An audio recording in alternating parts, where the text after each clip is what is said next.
Hello, and welcome to an episode of the D Shift from Potapalooza. And I am really excited to have somebody that I know and that has been associated with women and supporting women going through divorce, dealing with entrepreneurship, a whole bunch of other different things. So it's really great to have Susan Butler on here. Susan is a certified financial planner with over 30 years of experience in various aspects of the financial industry. She's a certified life mastery consultant, and she helps women entrepreneurs develop an empowering relationship with money and finances so they can realize more prosperity, clarity, confidence, success, and financial freedom. So, Susan, thank you very much for being here today. Glad to be here, Marty. Good to see you again. Yes, yeah. And so you deal with finances, and that is a part of our life that a lot of us, well, a lot of men or women just would rather not have to deal with at all. So what do you see? How did you get into this? Where did this come from? Has it always been something you've been interested in? Well, I've been in the financial industry, like I said, over 30 years, but the evolution to coaching was truly my good evolution. It wasn't terribly exciting always to be just selling things to people, even though I knew I was working in their best interest and giving them what they needed. There wasn't the excitement in it or anything else. And I just happened onto a client that really needed my help outside of the financial coaching. And that led me to realizing that I loved that kind of work because I saw her transformation. And so then I went into the training for the life coaching and got multiple certifications there, and then brought everything together, combining the financial and the life coaching. And now it's just exciting. I love to see the transformation in women. Yeah. So tell me a little bit more about that, bringing together those those two areas, because obviously finances are a part of life. So that totally makes sense. But most people treat finances and money separately.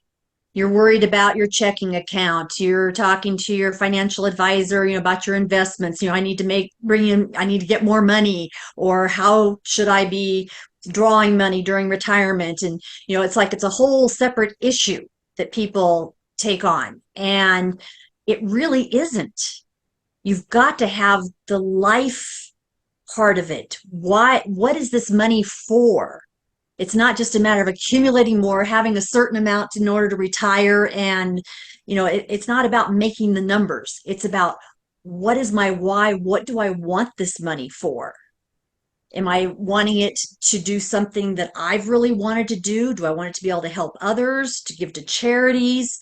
What is my why? And that needs to be like a big vision. If I had no barriers of money, time, or anything else, what would I love in life? What would my life look like?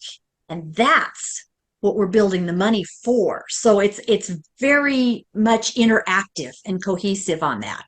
Yeah. I really like that statement you made. It's not about making the numbers, because so many, when you go talk to financial planners or financial advisors or consultants, a lot of times that's what they just want to get into the minutia detail about, well, you've got to save 20% of this and 10% of this and diversify this. And it's just a random number to me. It just seems like, where did you get that? Like, I know there's a science behind it or there's math behind No, it, but it truly is just a number, yeah, because everybody's different. That's why I'm not crazy about all the people that necessarily give the TV and radio financial advice, because there may be some good general information in there, but what's good for one person is not necessarily good for another person. right. And one person, $1 million may be chump change, just that that won't last them at all.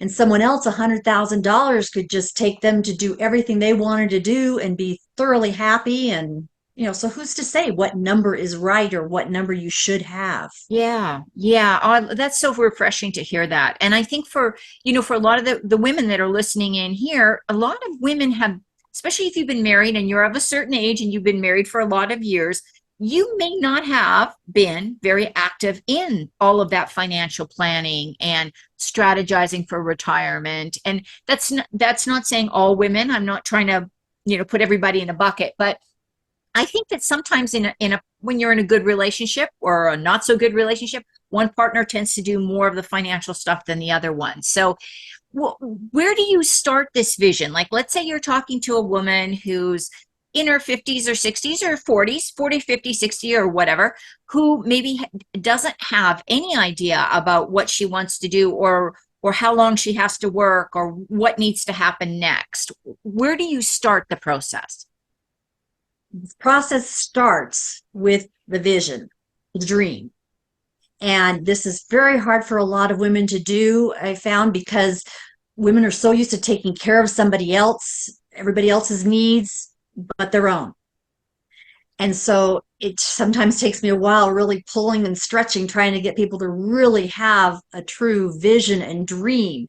And the thing is, anything's possible, and you don't have to know how to get there.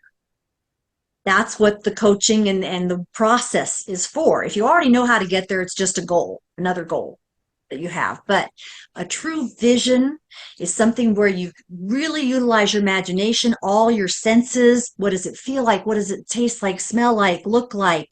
The details of it. And it's like, you have to think of it in terms of no barriers. This is if you had, oh, I can't do that because I don't have enough money. Right. Get rid of all that. And it's like, what would my ideal life, vision, day, whatever, what would it look like? And that's where you start, because you have to have sort of an end goal before you can be working toward it or to doing anything for it. So that's Yeah. where I would start.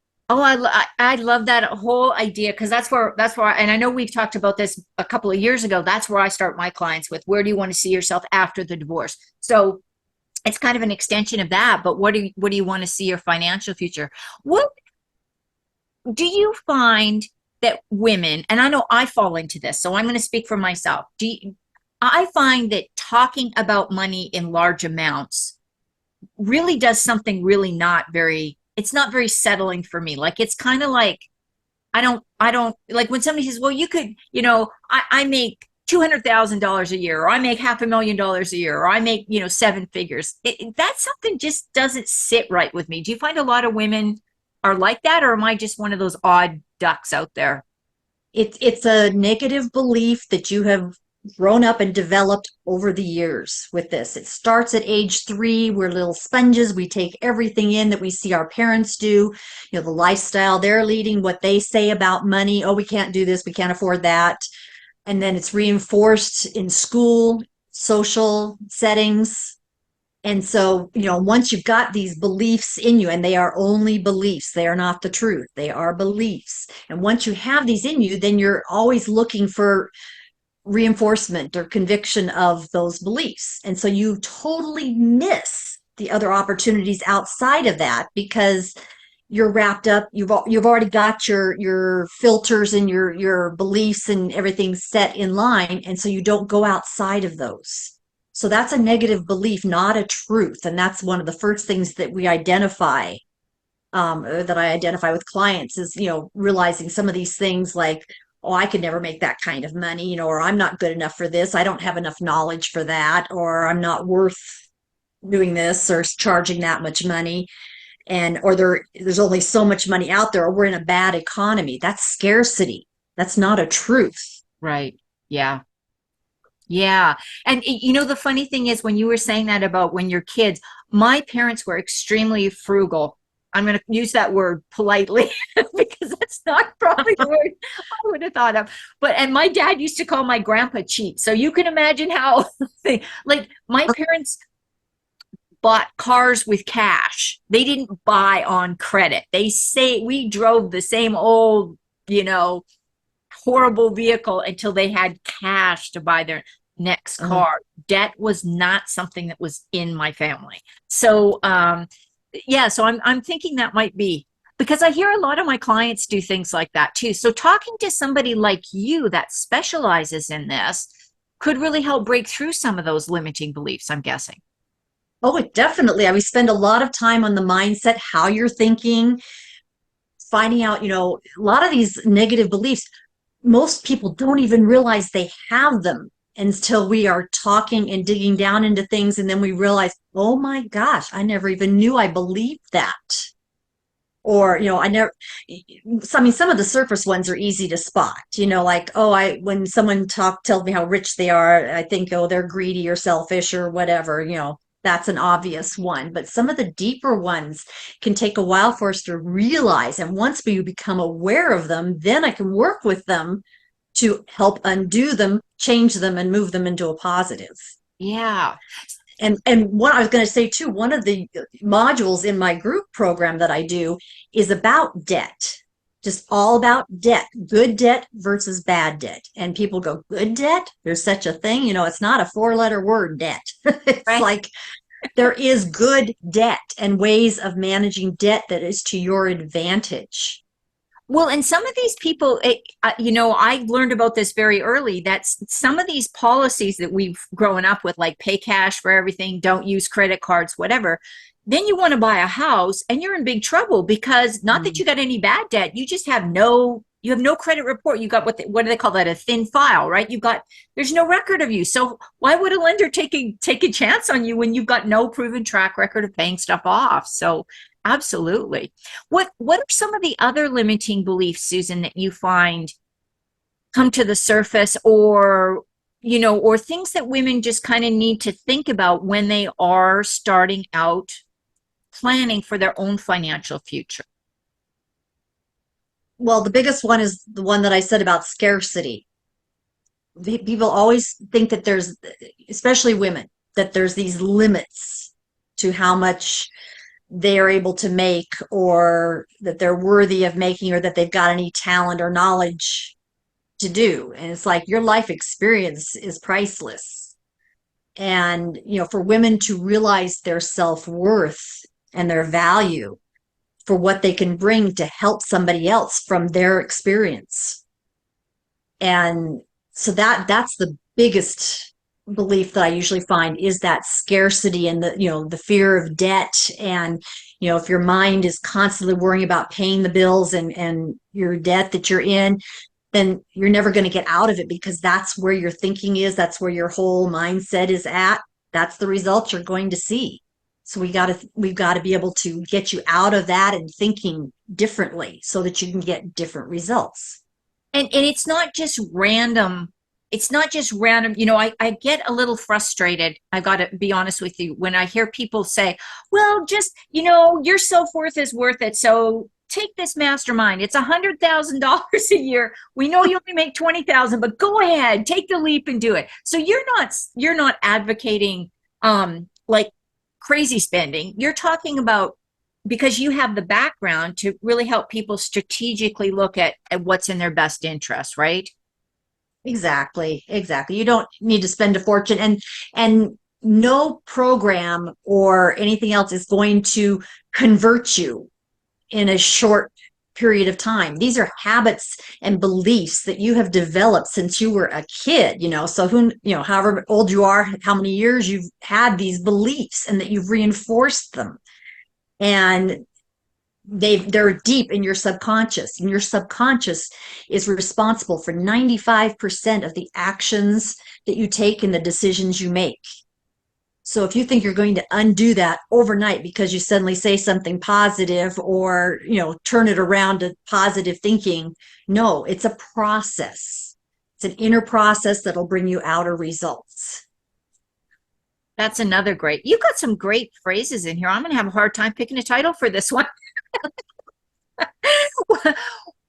When you see women trying to do this on their own, because I think another thing a lot of women do is try the do it yourself route, because again, it's that fear of investing in themselves, and that thing about, well, maybe I can figure this out if I watch a few YouTube channels, videos, or I read a few blogs. What are the kind of pitfalls that women, personal savings, women entrepreneurs, women trying to start a business, when they do try to do things on their own without reaching out and getting expert help from somebody such as yourself, what happens? What's the biggest pitfalls that they run into? Actually, nothing happens. Nothing will change, because your natural, like I said, that strong subconscious that makes all those decisions and everything for you, it's going to constantly be pulling you back to what is called your comfort zone. Your comfort zone is simply what you're used to, the way you've been doing things, the way you know things to be. It doesn't matter if it's truly comfortable or not. I mean, even abusive people, Yeah, that's their comfort zone, is that's all they know is the abuse. right. And so they can't get out, because every time they try to do something different or to change or break through, everything in their whole being pulls them back. And Absolutely. so that's why coaches have coaches. I have coaches, and quite often they're coaching me on the very same things that I've turned around and been coaching on for quite a while with my clients, just because, you can't coach yourself the same. You have to hear things from somebody else and have somebody else with that neutral eye looking at it.